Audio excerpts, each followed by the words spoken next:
Welcome to the Emerging Minds podcast. This podcast is part of a series called Supporting Children Through Drought. G'day, I'm Drew Radford. In this episode, we'll focus on supporting your child's social connections with family, friends, school, and hobbies. Children need positive time spent with family, friends, and doing the activities they enjoy. Most of all, they need time to be kids, which includes regular routines at home and school. To delve into this, we're going to be speaking with mental health professionals and, most importantly, to parents from remote locations about their own experiences.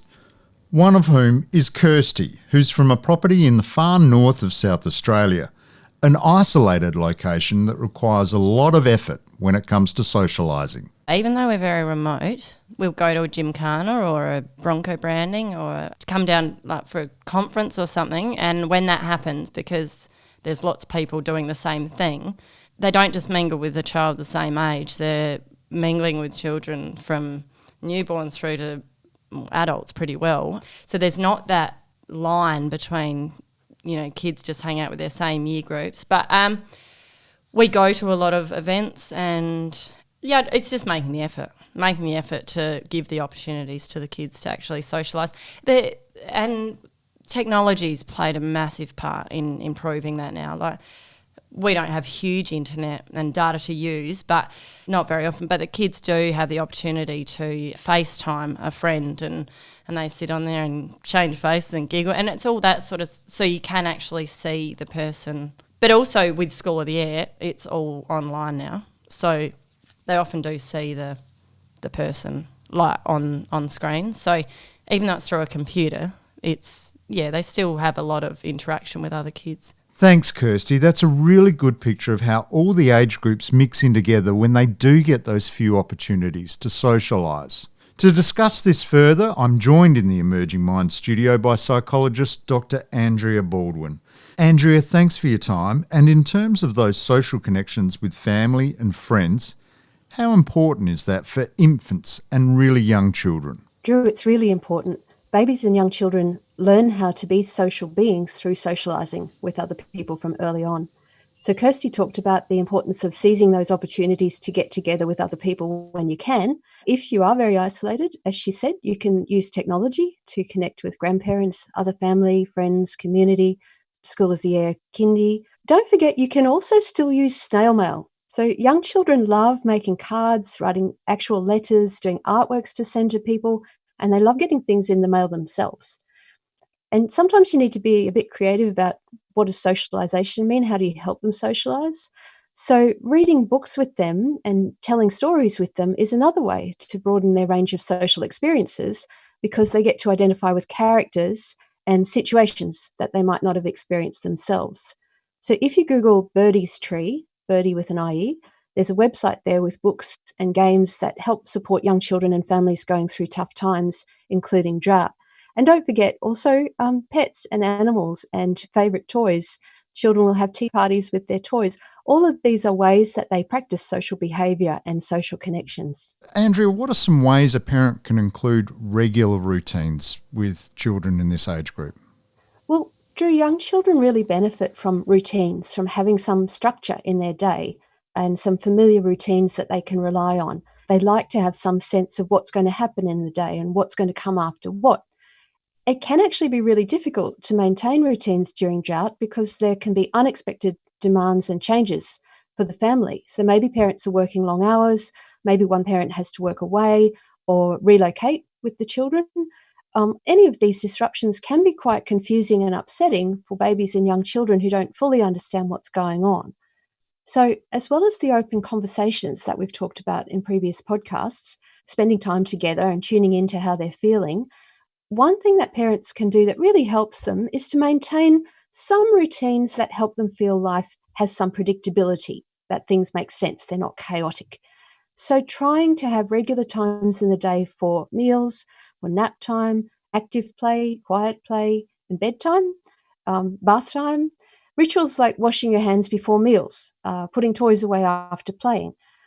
Bedtime routines are especially important. They give the parent and child some pleasant, relaxed time together So maybe a song or a story, tucking in with the favourite teddy, the particular words you say each night when you wish them sweet dreams. You could maybe sing the same lullaby that your parents sang to you. These little family jokes and customs and traditions can help children feel a sense of continuity. At times might be good or they might be challenging, but the family goes on and can get through things together. Dr. Andrea Baldwin, thank you for joining me in the Emerging Minds studio. You're very welcome, Drew. Dr. Andrea Baldwin, some great perspectives and suggestions there for supporting socialising opportunities for your young children and infants. Thank you for joining me in the Emerging Minds studio. Let's turn our attention to slightly older children now. And the more isolated your location, not only is it more difficult to provide socialising opportunities, it's also more expensive. However, for a lot of parents, like Amy, who's from a station near Roxby Downs, they don't let that stop them. Finances are a big issue, but I always make a big point of whenever there's a local event on, we will go to it. Even if it's up at Unadada, we'll travel up now that we're at a property where we can have those weekends and long weekends, days that we can get away. So whenever there's a school function, I always make the effort to spend the whole time down there so that kids have got the most chance to spend with their friends, because that's the only chance they get. So we make the sacrifice of going down. What's the payoff? What do you see in the behaviour of the children? They are exhausted by the end of the day. But no, they love it and they get to spend time with their friends. They get out to play, run around, and they talk about it for weeks afterwards. And every time we get to our online lessons, it opens up more communication with the kids because they don't get there every day socialising in school. So those events, they make up for it. Thanks, Amy. That's a great insight of still needing a physical community connection beyond the virtual online community. To discuss this further, I'm joined in the Emerging Minds studio by psychologist John Dean. Thanks for your time. John, I imagine fostering those social connections is often difficult when money's tight. Yeah, I found it really interesting listening to Amy because I attended the Youth Drought Summit last year and the young people there were saying that they really valued opportunities to get together face to face. And that didn't have to happen that often because that then provided a springboard into just maintaining contact through virtual means like through social media or the phone or whatever. And so I think, Amy's got the right idea that having some contact's really important, but those relationships can be fostered and maintained through other means. I think it also depends a little bit on the age of the kids and young people. So when children are quite a bit smaller, their key relationship really is with their parents and their siblings. And so it may not be quite so important as perhaps it is for adolescents where their peer group becomes really important and they learn a lot through their relationships with their peer groups. So Amy's quite right. The financial sort of resources might be stretched and you might not be able to do that as often as you'd like to. But I think it's worth cutting yourself a little bit of slack, particularly when the kids are quite a bit younger, because an important relationship really is with their parents at that stage. So prioritising some contact with other children is important, but don't let that put unreasonable stress on yourselves and others. Thanks, John. That's a really nice balanced perspective that I'm sure a lot of parents would appreciate. Parents are constantly juggling meeting these needs, and complicating it further is what might work for one child doesn't necessarily work for the other, which is something Jane, who is from a station on Eastern Eyre Peninsula, recently discussed with me. It depends on the individual child too. Like I've got one child that's social, the other one's not so social. But so you just work with that as best you can. So for the social one, that's through social media, which a lot of young people are on. But I think the importance is that face-to-face contact. So as much as we can, we do encourage and promote that face-to-face contact and catching up, even if it means I have to drive 200 k's for them to catch up with a mate and go and do something that most other town kids might do. You go that extra step to try and make that happen. Thanks for that, Jane. John, that really illustrates well that the social needs of one may not be the same as it is for the other. Yeah, that's right, Drew. And Jane, very correct in saying that, because kids, even though they come from the same family, do grow up differently, start differently. You can see that in really small children, that some are much more social. They'll go to someone else very easily, whereas others won't. And there's nothing wrong with that. It's just the way they are. And to nurture that and reinforce that with your child can sometimes be quite difficult when there are limitations to what you can do. Again, it fits in very well with what the young people were saying at the Drought Summit, that they don't need that much face-to-face contact, but they really do want a level of face-to-face contact, and then they're quite prepared to use social media and other ways of maintaining those relationships. And again, as we've discussed before, with young people, we need to also monitor that a little bit so that we know they're not getting themselves into difficulties online, which can be a bit of a pitfall. You rightly point out there, though, too, John, about the limitations of what you can actually do. And this is a bit of crystal ball gazing, but with COVID-19, some of those social activities which might have been going and staying at a friend's property for a few days, we don't know what that's going to be down the track. So maybe those few social interactions that you talked about, we're not sure how often they're going to be in the future. Well, that's true, Drew, but I guess we don't want to underestimate, I suppose, the creativity and initiative of young people to make the best of what they got. They're very much better at using, say, social media than what perhaps those of my generation are, and I would suspect that they'll make a fair fist of maintaining those relationships through what they have that they can use. That's a very astute point, John. Social media, by its very name, is a socialising opportunity, and it really is just another type of community these days. The differences in what a community is and the social opportunities it presents is actually something I recently discussed with Belinda, who is from a property in the Flinders Ranges. I look at some of my friends that live further north than me and some that live, up past Coopedi, up past Unadada.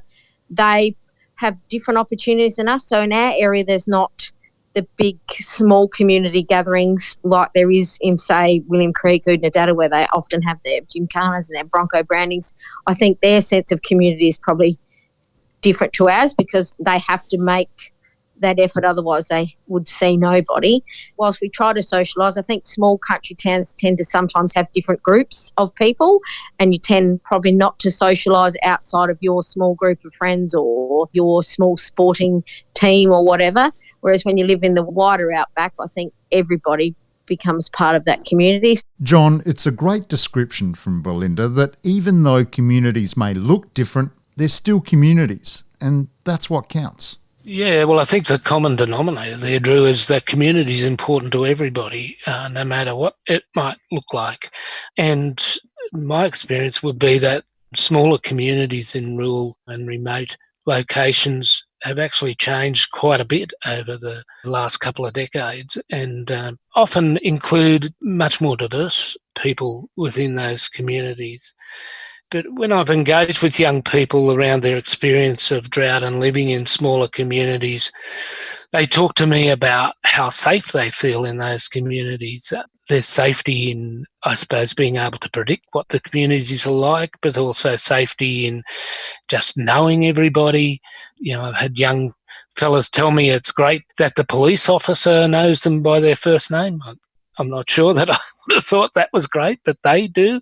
And I can remember one particular girl in a little community that I was in telling us that she really liked it that she was able to walk down the street in her PJs after dark and get a pizza and not feel unsafe at all. So there's lots of positive things about small rural communities that make young people feel safe. And that can be carried over even into virtual communities when you know the people that you're talking to You've got a private community to talk to. There's not the danger of others coming in who might not know you. So there's often great ways of coming together, and there's been mention about sport and other social events, like the fact that there's still dead balls and that sort of thing that happen outside of these COVID times. But even there's some sort of celebration of Anzac Day, and with restrictions being lessened a little bit, there'll be other opportunities to meet, at least in smaller groups. But there is a downside to living in a small community also, and that is that groups are easily formed, but sometimes people are left out because of some difference. It may be to do with culture, or it may be to do with, it might be a gay person or someone who is different in some way, who doesn't necessarily fit into those smaller groups within smaller communities, and that can be really difficult for those people. So fostering a sense of community for all is really important, I think, and institutions like the local school can be really important to that, because kids go to school no matter what their background is. It's also there, I guess, John, about everyone's experiencing adversity, but that community gives you opportunity to show compassion and also empathy as well. Yes, certainly that idea that everybody's going through something together can be really a way of bringing community together and people feeling like they're working together to deal with a difficult situation.